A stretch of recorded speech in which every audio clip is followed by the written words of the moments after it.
자, 여러분 반갑습니다. 여러분 아직 선생님이 진도를 다 못 나간 부분에 대해서 영상을 만들어서 올리도록 그렇게 하겠습니다.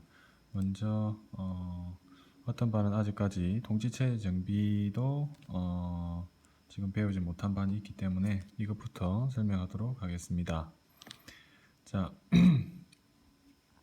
자, 통치체제의 정비입니다. 자, 통치체제의 정비는 앞서 우리가 조선의 건국, 그죠? 조선의 건국 그 두 번째 단원으로 보시면 됩니다. 그래서 통치체제가 어떻게 정비되었는지 여러 왕들의 변화에 따라서 그 어떤 흐름을 파악해 보는 시간을 갖도록 하겠습니다. 자, 먼저 태조입니다. 자, 태조 때 정치는 정도전이나 조준 등 개국 공신에 의해 주도되었다고 했습니다. 정도전이 급진 개혁파였죠. 조준과 함께. 그래서 정몽주를 제거하고 그렇죠. 조선을 건국을 했습니다. 그래서 개혁 공신에 의해 주도되었는데 특히 정도전, 이 정도전에 의해서 재상 중심 정치가 강조됐습니다. 재상 중심 정치. 재상 중심 정치라고 재상이라고 하는 것은 지금에 치면 관리 중에서는 최고의 지위에 오른 그런 사람을 얘기합니다. 지금은 이제 국무총리 정도 될 수가 있겠죠. 그래서 재상 중심으로 정치를 해야 된다. 누가 정치를 하면 안 된다는 얘기입니까? 그렇죠. 왕이 정치를 해서는 안 된다. 그에 대한 왜 왕이 돼서는 안 되냐라고 하는 부분은 저 위에 있습니다. 그죠? 임금의 자질이라고 하는 것은 태어날 때부터 훌륭한 왕이 된다는 100% 된다는 보장이 없다라는 거죠. 그래서 어리석은 자질, 현명한 자질, 강력한 자질, 유약한 자질 알 수가 없다라는 거죠. 하지만 재상은 다르다는 거죠. 그래서 재상이 정치를 하고 왕은 뒤에서 재상만 보조하는 역할로 하면 된다라고 주장했던 사례가 바로 정도전입니다. 삼봉이죠. 호가 삼봉입니다. 그리고 이제 성리학을 통치 이념으로 확립하는 등 이제 새로운 문물제 정교에 힘쓰고요. 그런데 이제 이방원이 이걸 못마땅해 하죠. 왜? 자신의 아버지였던 태조를 뒤로 물러나게 하고 자신이 정도전이 신하로서 전면에 나서는 것을 왕이 그 다음 왕 차례겠죠. 그런 이방원의 입장에서는 도저히 용서가 되지 않는 겁니다. 그래서 이방원 비롯한 왕자들이 재상중심 정치에 불만을 품고요. 왕자의 난을 일으킵니다. 왕자의 난. 자, 왕자의 난 왼쪽에 1차와 2차로 나눠 가지고 있습니다. 1차는 누가 제거된다? 정도전.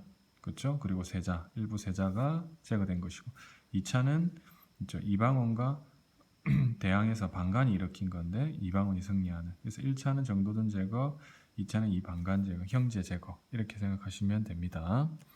자, 드디어 이제 정종 정형을 이제 허수아비로 잠깐 세웠다가 태종이 드디어 적용합니다. 자, 태종은 중요한 게 태조의 업적이 좀 중요합니다.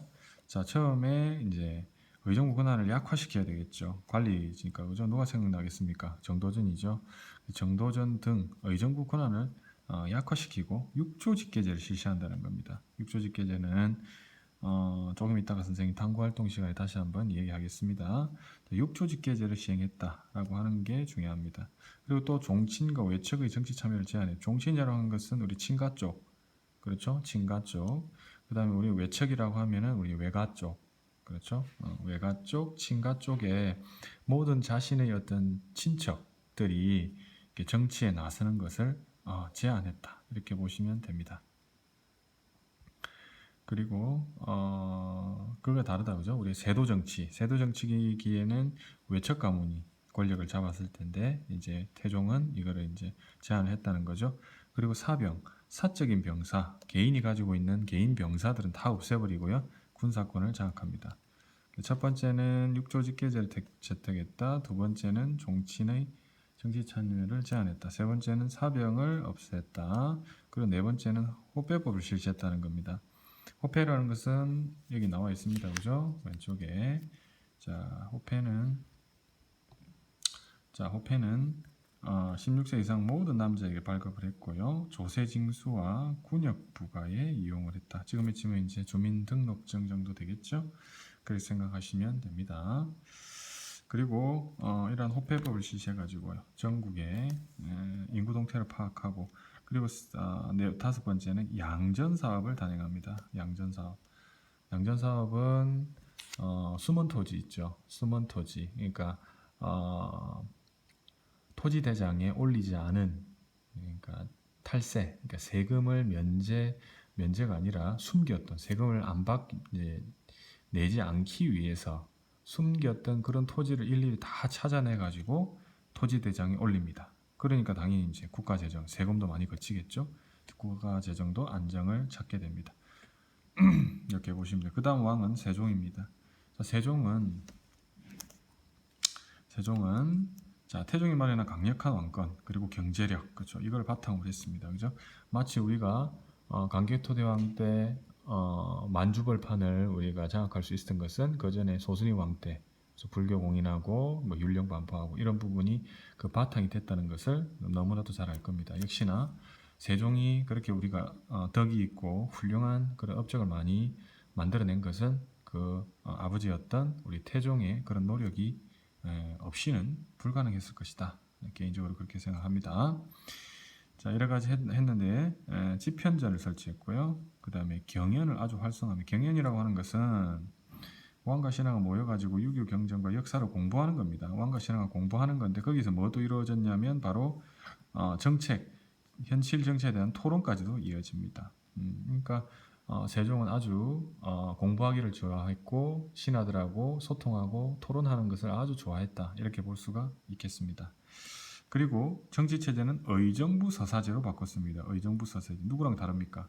그렇죠. 위에 있던 우리 태종과 다르죠. 태종은 자기 아버지는 육조 직계제를 주장했지만 밑에 있던 세종은 의정부 서사제를 실시하게 되죠.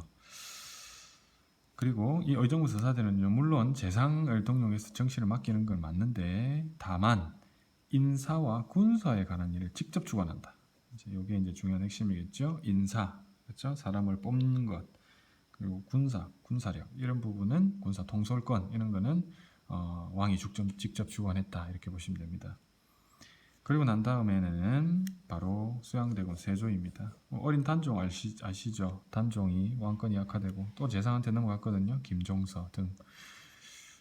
왜냐하면 세종이 어린 단종을 왕으로 시키기에는 불안했잖아요. 그래서 그때 당시 재상이었던 김종서에게 많이 맡기거든요. 그런데 또 이러한 모습을 또 싫어했습니다. 수양대군 태종이 생각나지요. 정변을 일으켜서 김종서 제거하고요. 권력을 장악합니다.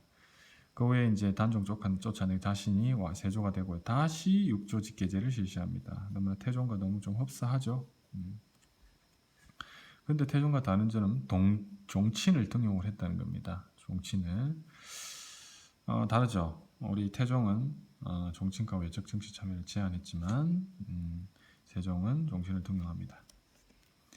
그리고 지편전과 경연을 폐지를 하고요. 폐지해버리죠. 누가 생각나겠어요? 지편전 학자들이 생각나겠죠? 김종서 등. 그래서 경연도 폐지해버립니다. 어찌 감히 신하가 왕을 가르치느냐. 좋은 소리 안 듣겠죠. 경연을 실시해도요. 이렇게 다 폐지를 해버립니다. 그래서 언론 활동을 제한하고. 그 다음에 나오는 게 성종입니다. 성종은 지편전을 개성한 홍문관이라는 걸 새로 설치합니다. 홍문관. 나중에 보면 알겠지만 3사 중에 하나죠. 그래서 여기 이제 홍문관이 담당하는 게 바로 경연이거든요. 경연을 아주 다시 활성화시켰다 이렇게 보시면 됩니다. 그리고 또 중요한 거 바로 경국대전을 완성했다는 건 중요합니다. 경국대전. 지금의 치면 이제 법이죠.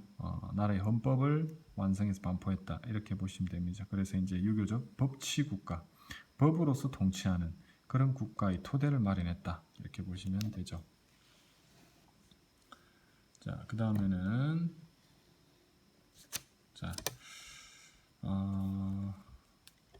중앙정치 조직을 한번 보도록 하겠습니다. 자, 이거는 바로 어디에 나와 있는 모습이냐. 이 전부 다 앞으로 109쪽, 110쪽, 120, 111쪽은 이제 전부 경국대전에 나와 있는 겁니다. 그렇죠. 성종 경국대전까지 방금 했었죠. 그래서 그에 대한 내용이 이제 나와 있다 이렇게 보시면 됩니다. 자, 조선은 유교 정치 이념에 따라 권력을 왕권과 신권을 조화를 이루는데 이렇게 중점을 둡니다. 통치 체제를. 그 결과 이제 의정부 6조 중심 통치체제가 마련됐는데요. 그게 바로 의정부 6조 이렇게 얘기를 하는 겁니다. 이렇게 두 개를. 자, 그런데 의정부는 뭐 하는 곳이냐? 바로 재상들의 합의로 운영되는 최고 정무기구입니다. 최고 정무기구입니다. 재상들의 합의라고 좌의정, 우의정, 영의정 이렇게 정성들이 재상들이라고 하거든요. 그래서 이 재상들이 합의에 의해서 움직이는 거고요. 6조는 국가의 주요 행정을 담당한다. 이렇게 보시면 돼요. 이 결정을 하고 여기서 행정을 담당한다. 이렇게 보시면 됩니다. 그 아래 여러 관청을 두고 업무를 나누어 맡게 했다. 그렇죠? 여러 업무죠. 이렇게 보시면 됩니다. 한번 확인하시고요.